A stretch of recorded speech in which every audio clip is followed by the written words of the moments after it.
So with the Galaxy S27 Ultra, Samsung is bringing back a feature it abandoned 8 years ago. Not because they suddenly started caring about it again, but because Apple is adding the same thing to the iPhone 18 Pro. Plus, Samsung is doing something pretty unexpected with the S27 lineup. Let's get into it. What's up, guys? Mr. Fanova here. So at this point, everyone, including their dog, knows that Samsung loves reacting to Apple. Back then, they would at least wait a year or two before copying something. Now, they don't even wait for Apple to officially launch the product first. The S25 Edge and the upcoming Z Fold 8 Wide are perfect examples. Apple's been rumored to launch the ultra-thin iPhone Air, and suddenly, Samsung decides thin phones are exciting again. Same thing with the Fold 8 Wide. We asked Samsung for years to make a wider foldable, but as soon as Samsung hears Apple wants a wider foldable design, and magically they are now interested in wider foldables too. And now we have the Galaxy S27 Ultra. According to Ice Universe and a few more tipsters, Samsung is bringing back variable aperture on the main camera of the S27 Ultra. And once again, the timing is interesting because Apple is expected to introduce similar tech on iPhone 18 Pro models. Now, technically, Samsung already did this first with the S9 back in 2019, so this entire situation is basically Apple copying Samsung's old idea while Samsung copies Apple for copying Samsung's old idea.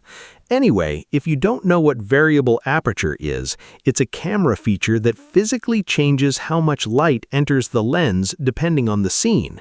More light in darker environments, less light in brighter ones, just like an actual camera lens. And unlike half the AI camera improvements companies keep marketing these days, this is real hardware doing real work. Samsung's old implementation on the S9 wasn't bad either. The problem was the sensor itself was too small for people to notice a major difference. But smartphone cameras are much larger now, so variable aperture could actually matter this time. Better low-light shots, more natural depth of field, cleaner highlights, stuff camera nerds actually care about. The real question is whether Samsung goes with the same dual-stop system from the S9 or a proper continuous variable aperture like a real camera.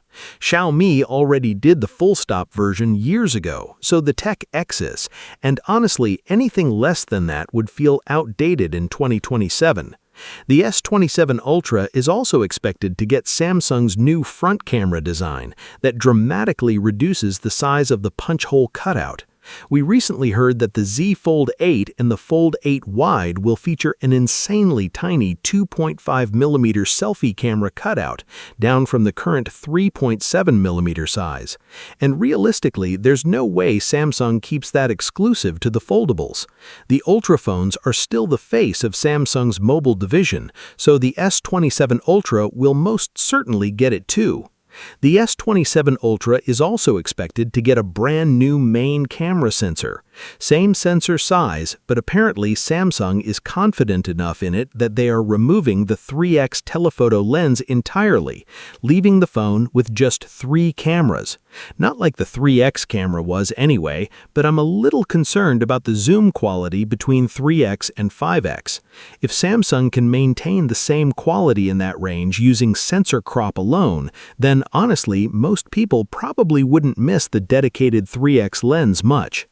There's also a chance Samsung switches to a horizontal camera layout instead of the current vertical design, mainly because the existing camera placement keeps interfering with MagSafe style accessories. That part still isn't confirmed though. Samsung is also reportedly upgrading the ultra-wide camera and adding new low-fig HDR tech, which is basically next-gen HDR processing. So overall, this could end up being the biggest ultra camera upgrade in years. Now, here's something a lot of us didn't see coming. The reputed Korean publication ZDNet Korea reports that Samsung may use cheaper OLED panels from BOE on some S27 models instead of their own Samsung display panels. Why? Well, because DRAM and storage prices are going crazy right now, and Samsung apparently wants to cut costs somewhere without hiking the phone prices again. To be clear, the Ultra and Pro models are still expected to exclusively use Samsung's own displays. The cheaper BOE panels would likely be limited to the base S27 models.